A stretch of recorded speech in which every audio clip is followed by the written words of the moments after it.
Buenas noches, jóvenes. Espero que estén bien. Vamos a continuar con el último tema que estábamos avanzando, el tema de tumores óseos. En cuanto al tema de tumores óseos, jóvenes, como estábamos viendo prácticamente la misma clasificación que se maneja, estadificándolo en cuanto a si son benignos, en cuanto a su localización y la presencia o no de metástasis. Entonces es muy importante que ustedes puedan recordar qué tipo de clasificación puede recibir un tumor, porque algunos pacientes llegan con algún seguimiento o prácticamente algún estudio donde ya les reportan, eh, bueno, estadísticamente, si ese tumor es benigno y si tiene baja o alta malignidad, de acuerdo al mismo, la localización, si se encuentra encapsulado o si se encuentra extracapsulado. Es importante también recordar que depende mucho de la presencia o no de metástasis, ¿no? Porque esto pues prácticamente ya vuelve un poco sombrío el tema del paciente. Entonces es importante que ustedes sepan esta clasificación de G, T y M, que les marca la evolución y el pronóstico de su paciente. En cuanto a los benignos, también puede venir estadificado en cuanto a si son inactivos, si se encuentran activos y sobre todo si son agresivos. En cuanto nos tratamos a los malignos, que también tienen su clasificación en cuanto al grado de localización, ya sea así son extracompartimental, ambos de bajo grado. Si son de alto grado, intercompartimentales, o si son extracompartimentales, igual de alto grado. Y en el caso de que sean altos o de bajo grado, que sean intracompartimentales con metástasis, o que sean de alto o bajo grado extracompartimentales, igual también con metástasis. Dependiendo mucho de cómo reciban ustedes la clasificación, entenderán de que mientras más se avanza en grado, es más sombrío el pronóstico del paciente. El tratamiento de los tumores prácticamente óseos primarios se debe a una vigilancia en el cual se trata de controlar la acción, ¿no? Observando su evolución y su comportamiento.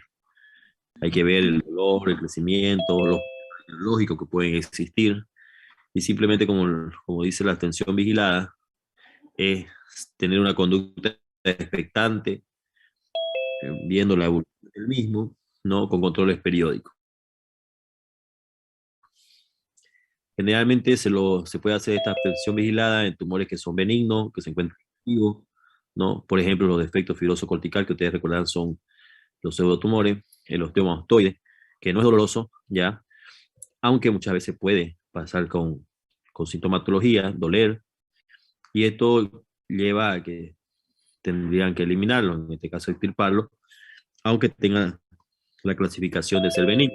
Pero como le digo, una vez resuelto el defecto que tiene el hueso clasificado como benigno, se resuelve el problema. Algunos desaparecen espontáneamente, al igual que los quistes óseos. El osteomastoide puede involucionar o puede ser prácticamente delimitado y encarcelado por un tejido reactivo. La resección intralesional o prácticamente capsular ya es el abordaje quirúrgico que se realiza a un tumor, tratando de eliminar tanto el área como el contenido, ¿no? Dependiendo de muchas técnicas, puede ser mediante un legrado, otros realizan una aspiración, otros realizan una criogenización, o sea, lo congelan, ¿no? Con el óxido nítrico y prácticamente destruyen las partes tumorales. Esto lleva a que muchas veces gran parte del tejido óseo se vea eliminado y quedan defectos grandes, y esto hace que ocurra que después se tenga que tener la necesidad de reconstruir o no. Por ejemplo, quistes óseos aneurismáticos que pueden tener una resección con curetaje, con criogenización, deja muchas veces un defecto cortical, por ejemplo, que son generalmente en epífisis, ausencia de todo un cóndilo medial o ausencia de todo un cóndilo lateral, que tendrá que llevar al paciente, evidentemente, a reconstruir una rodilla, terminando en una prótesis de rodilla. Entonces, dependiendo del área que toma, necesitará la reconstrucción. Pero muchas veces son quistes pequeños que con entrar, curetear, resecar, se ha hecho todo el tratamiento.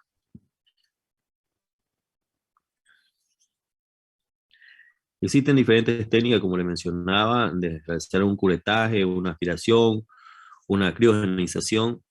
También existe lo que últimamente se ha estado usando, la radio. De la China.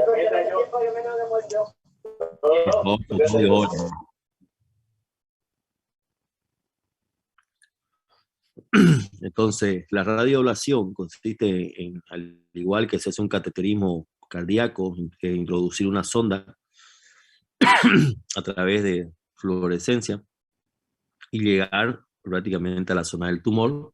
Y esto por el calor que genera, o sea, la hipertermia que genera, pues va a producir la muerte celular en todo el área.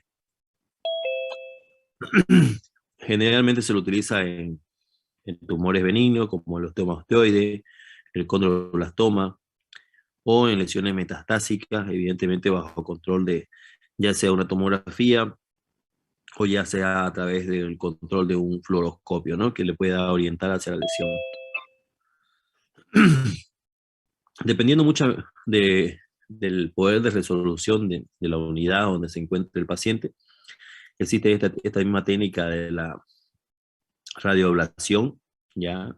Que es como introducir un electrobisturí, digamos, ¿ya? Se realiza en tumores ya incluso en columna vertebral, y esto tiene que ver con la precisión, pues prácticamente el cirujano, pues ustedes saben muy bien que la columna vertebral protege a la médula espinal y que la misma es sensible al calor. Entonces, depende mucho de la experiencia del cirujano y de la capacidad resolutiva del hospital donde puedan utilizar esta radioablación en situaciones metastásicas a nivel de columna. Existen infiltraciones a nivel de los tumores óseos, aunque no existe una evidencia significativa de buenos resultados. La infiltración de corticoides, por ejemplo, en los quistes óseos en estas células inmaduras, tiene buenos resultados, pero no ha demostrado ser muy favorable, ¿no? Tiene un ligero resultado favorable en la evolución en aquellos pacientes con quistes óseos que no se realizó una infiltración. La embolización puede utilizarse en caso de que las lesiones sean muy vascularizadas. ¿Qué quiere decir? Que prácticamente por una tomografía o una angioresonancia puedan esta zona tumoral identificar el paquete vascular que está nutriendo y que evidentemente está haciendo que crezca esta lesión tumoral. Entonces, a través de esta tomografía, de esa angiografía fluoroscópica, identificar el vaso, canalizarlo y producir una embolización, introducir un émbolo artificialmente a la arteria nutricia de estos tumores. Y, por ejemplo, se ha utilizado con mucho éxito en los quistes óseos aneurismáticos, ¿no? Así como también en los hemangiomas. Los hemangiomas, por ser un tumor vascular, pues tienen un pedículo vascular que los alimenta. Y en el caso de los quistes óseos aneurismáticos, en la que se encuentran lagunas venosas, que son muy sangrantes, por cierto, también tienen su arteria nutricia a través del periósteo o a través del mismo hueso cortical. Entonces, cuando son casos de quistes aneurismáticos, se produce una lesión en la cortical sana y se empieza a dar un hidrogel que va a producir esta embolización y no va a permitir que llegue más sangre y que obviamente el hueso siga creciendo.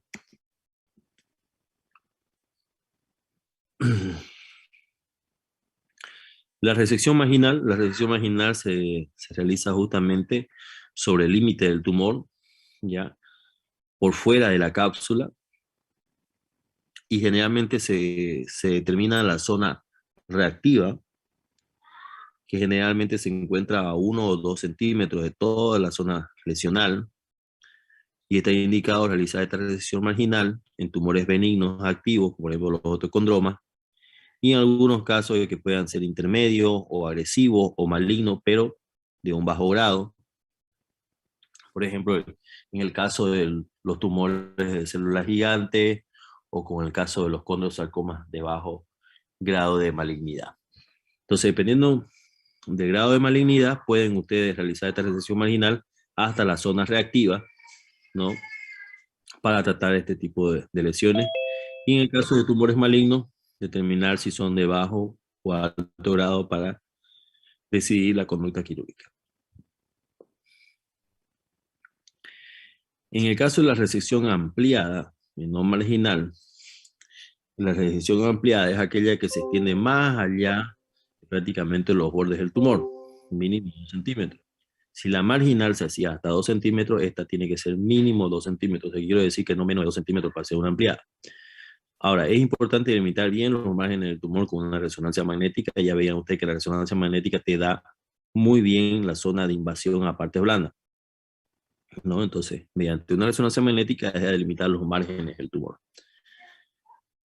Las indicaciones generalmente se realizan en tumores que son malignos, que se encuentran bien delimitados, por ejemplo, los intracompartimentales, ya sea de alto o de bajo grado. Y algunos de ellos son, por ejemplo, el condrosarcoma, el osteosarcoma, el tumor de Ewing, que ya ustedes saben que son tumores centromedulares y que por el mismo ustedes pudieran realizar una resección. Toda esa parte diaficiaria muy bien delimitada, arriba de los 2 centímetros. La resección radical, pues prácticamente es esta técnica quirúrgica que ha sido catalogada como la más agresiva y se hace por fuera de todos los límites que puede tener un tumor, en este caso los intracompartimentales o de todo el compartimiento, y esto conlleva a una ablación de la extremidad, o sea, una amputación que incluso puede llegar a la desarticulación de la extremidad afectada. Y ustedes dirán, ¿por qué una amputación y por qué una desarticulación? Esto dependerá mucho de la malignidad y la agresividad del tumor y la edad del paciente. Generalmente, un paciente menor de la segunda época de vida, o sea, menor de 20 años, pues tendrá un tumor mucho más agresivo por la corta edad y de rápido avance. Entonces, en estos pacientes, lamentablemente, el tratamiento es una desarticulación de la extremidad para evitar justamente las metástasis. Y en el caso de una persona entre la segunda y tercera década de vida, con un crecimiento un poco menos acelerado, pues una amputación, en este caso alta, que no lleve a la desarticulación, será la más indicada. ¿Cuándo se indica una ablación o una desarticulación? Cuando existen tumores malignos, cuando son sobre todo extracompartimentales, que no están bien limitados, ¿no? Que son bastante agresivos, invasores, y evidentemente cuando son de alto grado. Se tiene que realizar una eliminación o una extirpación de toda la superficie, en este caso como son huesos largos, hasta la superficie articular. Y generalmente esta conducta quirúrgica siempre va a tener una desventaja que es ser muy radical, que incluso llega a ser limitada y cuestionada por aquellos que realizan la cirugía conservadora, aquellos que te sustituyen o te reconstruyen parte del tejido tumoral y que pueden ser reconstruidos. Por ejemplo, si tienes un osteosarcoma a nivel de epífisis distal de fémur, antes estaba totalmente indicada la desarticulación o la amputación de fémur alta, y en el último caso existen pacientes de médicos que son bastante conservadores que delimitan la lesión, ¿no? Tipo marginal, independientemente si es de alto grado, con criogenización, y luego hacen la restitución de la anatomía de la extremidad. En este caso, si tuvieron que extirpar gran cantidad del fémur distal, gran cantidad de la tibia y parte de tejidos blandos por la invasión del osteosarcoma, pues terminan colocando una megaprótesis. Esta megaprótesis va a estar cubierta con parte muscular sobrante y evidentemente con la parte de los tegumentos.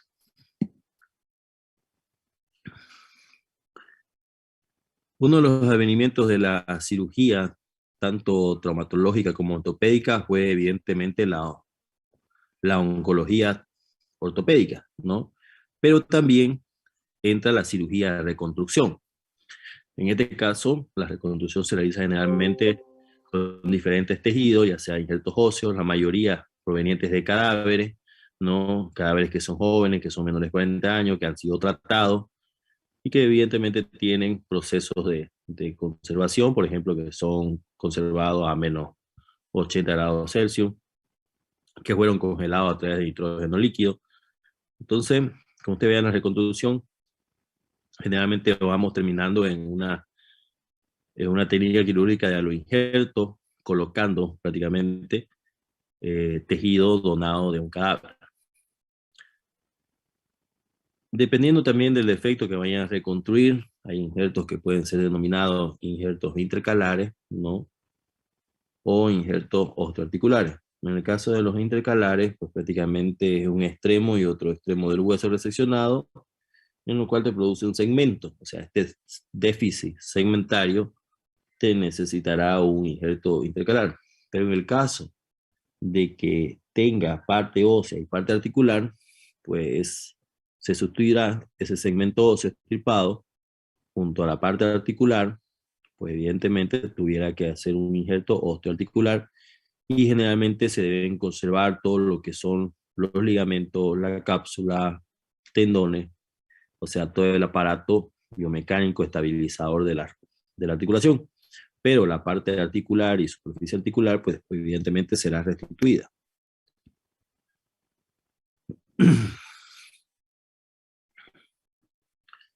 Generalmente cuando los defectos son demasiado pequeños o prácticamente como los quites óseos aneurismáticos te producen un pequeño defecto, se puede utilizar autoinjerto, ¿no? O sea, el mismo paciente y con la finalidad de rellenar las cavidades tras haber sido degradada, cureteada, aspirada, ¿no? O producir una necrosis por la embolización. En el caso donde se tenga que realizar la reconstrucción de un defecto o un segmento óseo, pues existen los injertos pediculados, ¿no? En el cual se identifica su arteria nutricia del segmento óseo que va a ser el donante y se retira. Entonces, estos generalmente son los llamados injertos pediculados. ¿Por qué? Por el pedículo vascular. Como les explicaba más adelante, bueno, anteriormente, existen situaciones donde la remoción, la resección de gran parte del tumor osteoarticular necesitará la reconstrucción ya sea de prótesis o no, o prótesis más injertos, en este caso que son de origen cadavérico, los aloinjertos, más la prótesis. Generalmente cuando son casos de niños, ¿no? Existen prótesis que son expansibles, ¿no? Que se adaptan al crecimiento del niño, como aquellos, como son los clavos endomedulares con tallos magnetizados en el cual a través de un sensor, a través de un magneticismo y un computador externo, dentro de un mismo clavo endomedular de una extremidad, se puede dar el deslizamiento del mismo para aumentar longitud. Al igual que un amortiguador joven, los clavos endomedulares que les menciono pueden ir elongándose, o sea, ganando de distancia por un recorrido del continente hacia el contenido. O sea, al igual que un amortiguador, ¿no? Que se encuentra envainado sobre otra circunferencia, pues se va estirando a través de un conducto, de un programa de software que hace que ese magnetismo, pues prácticamente haga que crezca el hueso. La verdad que todavía está en ensayo, son bastante caros, pero últimamente han dado buenos resultados, no solamente en niños que tienen defectos tumorales grandes, sino en aquellos niños que tienen defectos osteoarticulares como dismetría, agenesia, deformidades angulares y que evidentemente son sometidos a cirugía de reconstrucción, realineamiento, de elongación. Y estos dispositivos aún todavía se encuentran en investigación, pero como les digo, ya son utilizados, pero son bastante caros. La quimioterapia generalmente está dado para aquellos tumores que son sensibles, o sea, quimiosensibles. Y en este caso tenemos los más identificados que son el tumor de Ewing y el osteosarcoma, ¿no? Existen quimioterapias que son neoadyuvantes, las que se administran prácticamente antes de una cirugía, esto para determinar su crecimiento o su posible migración y realización de metástasis, ¿no? Por eso dice, permite erradicar la micrometástasis que no son visibles y que se producen cuando uno está cortando, prácticamente está lavando, está aspirando, se producen estas micrometástasis, por evidentemente, ¿no? La liberación de células malignas al torrente. Ahora, para disminuir el tamaño del tumor, incluso llegar a necrosarlo, se realizan este tipo de quimioterapias neoadyuvantes, ¿no? Y generalmente lo que se logra es una cápsula fibrosa alrededor de la lesión, lo que facilitaría la disección y la eliminación total. Generalmente es un avance realizar esta quimioterapia neoconservadora porque justamente permite realizar una cirugía más conservadora y sencilla antes de realizar la técnica quirúrgica, como veíamos cuando se realizaban las amputaciones y eran amputaciones amplias. Ahora con la quimioterapia no ayudante, la lesión se puede marginar, se puede disminuir de expansión y ustedes pueden realizar una amputación ya no tan alta, ya no tan radical, sino una amputación hasta el límite de la necesidad.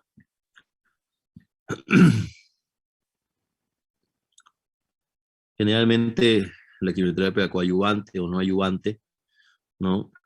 Puede ser realizada después de la cirugía también para seguir atacando a las posibles micrometástasis, porque ustedes alguna vez habrán escuchado de que cuando se toca un tumor, y en este caso un tumor maligno, la, la reacción del mismo es realizar las metástasis. Es como si ustedes molestaran un enjambre de avispa, pues evidentemente todas se van a activar y va a salir un mal resultado. Uno de los ejemplos que va muy bien con la quimioterapia coadyuvante es el caso de los condrosarcomas, ¿no? Que anteriormente la coadyuvante tenía buenos resultados, pero que tanto quimio como radio tenían un comportamiento resistente y terminaban prácticamente siendo quirúrgicos con una resección bastante considerable, ¿no? Pero la terapia coadyuvante actualmente tiene buenos resultados en cuanto a la micrometástasis y uno de ellos era los condrosarcomas que antes eran multiresistentes, tanto quimio como radio. Ahora hay que saber que la quimio son medicamentos, son drogas, y la radioterapia, pues prácticamente es aquella que se utilizan rayos, ¿no? Generalmente o excepcionalmente en el tratamiento de los tumores óseos primarios, ¿no? Se emplea en el tratamiento de los tumores que son malignos y sobre todo aquellos que han sido catalogados como malignos de parte blanda, por ejemplo los sarcomas. Sarcoma puede ser una radiomiosarcoma, o sea, de músculo, o en el caso que sea a través de médula, como los mielomas. Entonces hay que tener mucho cuidado cuando se habla de radioterapia porque no todos los tumores van a recibir la, ¿cómo se llama? La radiación que se necesita, ¿no? Nunca se debe tratar con radioterapia a un tumor benigno, por más que se crea de que al ser benigno van a responder mucho mejor. ¿Por qué? Porque ustedes pueden producir más bien una malignización. Ustedes alguna vez cuando vayan a entrar a quirófano verán de que cuando utilizamos el arco en C nos cargamos con chalecos de plomo, esto para evitar la radiación del arco en C que tranquilamente te puede producir una malignización de un tumor benigno que no te ha dado sintomatología, que no sabes que está ahí, y que imagínense yo puedo tener un tumor benigno, un osteomastoides a nivel de mi cadera, y por tanta radiación con el arco en C, yo puedo convertir ese tumor benigno en un tumor maligno, y de ser un osteomastoide y después tener un tumor de célula gigante. Entonces, la radiación es un tema que tiene que estar muy bien identificado el tumor para poder ser tratada. En cambio, la quimioterapia, ya sea un tumor benigno o maligno de baja y alta agresividad, pues tranquilamente pueden tomar el tema de las drogas quimioterapéuticas.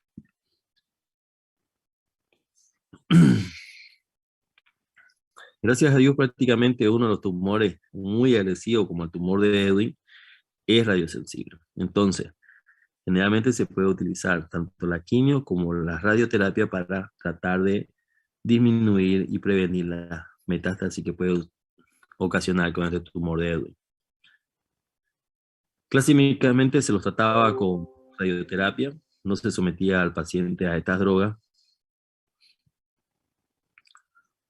pero actualmente se sabe que cuando se hace la radioterapia a dosis elevada, ¿no? Puede aumentar la incidencia o aparición de segundos tumores, ¿no? Por ejemplo, sarcomas post-irradiación, o sea, como le decía, si tú tienes un tumor benigno que no te ha dado molestia, con la radioterapia se puede volver maligno y evidentemente darte toda la sintomatología. Si bien el tumor de Ewing anteriormente se utilizaba la radioterapia, se vio que cuando se sometía a altas dosis podían aparecer otro tipo de tumores. Por eso, como les decía, estos tipos de tumores, ya sea una resección marginal, a una resección radical, ¿no? O ampliada, siempre la combinación con la radioterapia lo que te va a dar un mejor pronóstico en el paciente, aumentando la supervivencia o la calidad de vida del mismo, si es que lo compara con el tema de una radioterapia convencional, en el cual solamente aplicabas, tenías el tumor identificado y realizabas la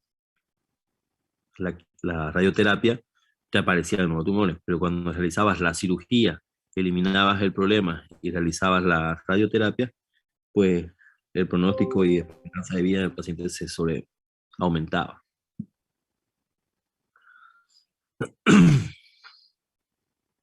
La metástasis generalmente tiene que venir de un foco, no de un solo origen. Es por eso que la metástasis ósea son 20 veces más frecuentes en los tumores óseos primarios, sobre todo malignos, ¿no? Porque obviamente son los que te van a producir metástasis. Pero como les digo, proviene de un tumor primario, o sea, tiene que venir de un solo lado. También te pueden venir de tumores no primarios, ¿no? Que por metástasis misma te puede migrar este segundo tumor. Por ejemplo, el paciente que tenía un tumor de pulmón, que hizo un tumor a nivel centromedular de fémur, y que ese mismo tumor centromedular de fémur hizo metástasis a cerebro y prácticamente fallece el paciente. Generalmente afectan huesos largos, huesos cortos, como en el caso de la columna, el cráneo y el esternón, ¿no? Este tipo de metástasis generalmente se van al tejido más profundo, como sería el tejido osteoarticular. Frecuentemente todo este tipo de metástasis no aparecen en las primeras épocas de vida, aparecen prácticamente cuando el tumor prácticamente ha madurado con el paciente y se lo empieza a identificar arriba de los 45 años. Tiene que saber que las principales metástasis que pueden dar son, como cuando empezábamos a hablar del tema, mama, riñón, próstata, tiroides, pulmón.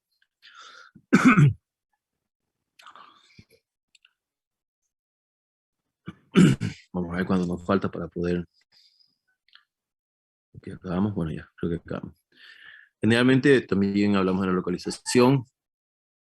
Como les decía, generalmente se llama huesos largos o huesos cortos, ¿no? Por ejemplo, huesos de la pelvis, el esternón, costillas, cráneo. Son lugares donde se produce fundamentalmente este tipo de metástasis. Y en el caso de los huesos largos se van donde tienen mayor irrigación, como los tercios proximales tanto de fémur como de útero. Para que nos dé el tiempo, jóvenes.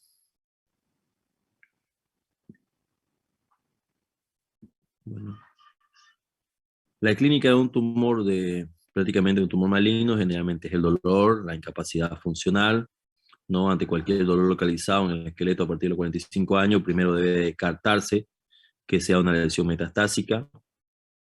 Y en el caso de que el paciente viene a la consulta por una fractura, hay que determinar si esta fractura es patológica y a veces se presenta cuando sospechamos o detectamos una metástasis con alto riesgo de provocar una fractura, ¿no? En el cual se debe realizar un tratamiento profiláctico, ¿no? Y generalmente se suele afectar huesos largos como digamos el fémur o el húmero, más frecuentemente lo que es el fémur.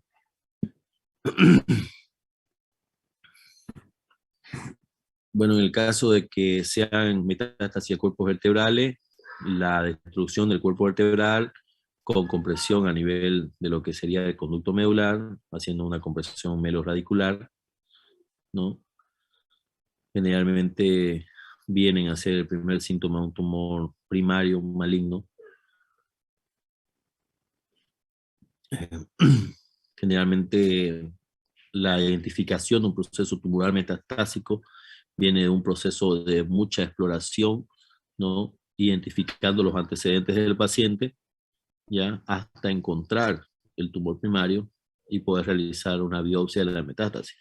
O sea, cuando hablamos de cuerpos vertebrales hay que ver de que no exista una destrucción del cuerpo, que no exista una compresión mieloradicular, que se tiene que identificar el tumor primario, ¿no? Con una exploración exhaustiva. Estos son ejemplos, miren, de un tumor benigno. Vean ustedes cómo este peroné está insuflado, cómo se ven cavitaciones camarales a nivel del tercio distal de lo que es el peroné, ¿cierto? Pero miren cómo respeta la cortical, y cómo respeta las partes blandas. A diferencia muy notoria de esta imagen de la izquierda, donde no vemos una delimitación, como vemos aquí, delimitado la zona lesional, y en esta no vemos una delimitación, no vemos dónde empieza, dónde acaba, dónde inicia realmente. Vemos reacciones periósticas con faltas de continuidad y podemos ver como si fueran los bordes de un cepillo, y ustedes saben por qué, la invasión a partes blandas. Incluso miren aquí, no se puede ver que sobrelevanta esta parte lateral de la piel, pero miren aquí cómo da esta imagen aumentada de volumen y esta invasión hacia las partes blandas. Esta es una imagen característica, jóvenes, de todos los criterios que hablamos radiológicamente en cuanto a tumores. Vean que si ustedes practican los criterios, los 7 criterios radiológicos, y para su examen lo pueden hacer mirando simplemente esta radiografía, pueden hablar de la localización, del tipo de agresión que produce, o sea, la característica de la lesión, la localización, y a diferencia de este otro, también lo mismo, la localización, las características, el patrón que puede tener de lesión, vean que son totalmente diferentes. Bueno, jóvenes, quizás estén cansados, creo que todos estamos cansados, que este fin de semana tengamos un reparador de descanso, y comentarles que las prácticas, si es que esto no empeora, la vamos a realizar como teníamos pronosticado, martes, jueves, la vamos a realizar por las mañanas. Y como les decía, necesito la presencia de un representante de cada grupo para que podamos practicar, ¿no?, el tema de la realización de la práctica en una primera instancia, por ejemplo el martes, con estos representantes de cada grupo, y luego con todo el grupo en total, lo que cada representante eh, le pudo reproducir a su grupo. Eso sería para el día jueves.